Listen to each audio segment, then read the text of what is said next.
महत्त्वाची बातमी नाशिकमध्ये आयकर विभागाकडून धाड टाकण्यात आलेली आहे। उद्योजक आणि राजकीय क्षेत्रातील संबंधित लोकांवर आयकर विभागाकडून हा छापा टाकण्यात आल्याची महत्त्वाची माहिती नाशिकमधून समोर येते। अधिक जाणून घेऊयात, आपले प्रतिनिधी चंदन पूजाधिकारी आहेत आपल्यासोबत। चंदन, हे धागेदोरे कुठवर जात आहेत, कोणत्या व्यक्तींची नावे समोर येत आहेत?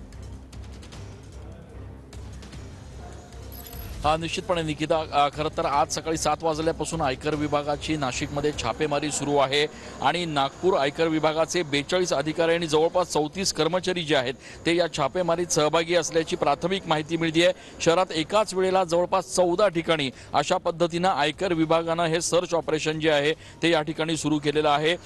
बड्या उद्योजकांच्या आणि त्याचप्रमाणे बांधकाम व्यावसायिकांच्या घर आणि कार्यालयांचा आयकर विभागाने आणि अधिकाऱ्यांनी आता ताबा घेतलेला आहे।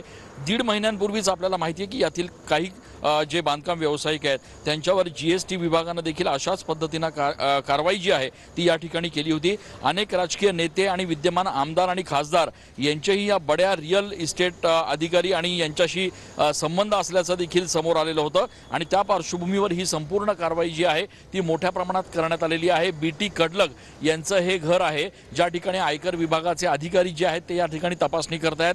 कर बुडवल्या प्रकरणी यापूर्वी देखील या सगळ्या बांधकाम व्यावसायिकांना खरं तर नोटीस बजावण्यात आली होती, मात्र आता ही धडक कारवाई जी आहे ती नाशिकमध्ये सुरू करण्यात आलेली आहे आणि जवळपास 14 ठिकाणी एकाच वेळेला शहरात आयटी विभागाकडून हे सर्च ऑपरेशन सुरू करण्यात आलेलं आहे। त्यामुळे एकूणच या कारवाईच्या माध्यमातून आता आयटी विभागाच्या हाती नेमकं काय लागणार हे बघणं महत्त्वाचं आहे। मात्र या कारवाईमुळे बांधकाम व्यावसायिकांच्या बरोबर आहे आणि ते सगळं जाणून घेत राहू चंदन आपल्याकडून सविस्तर।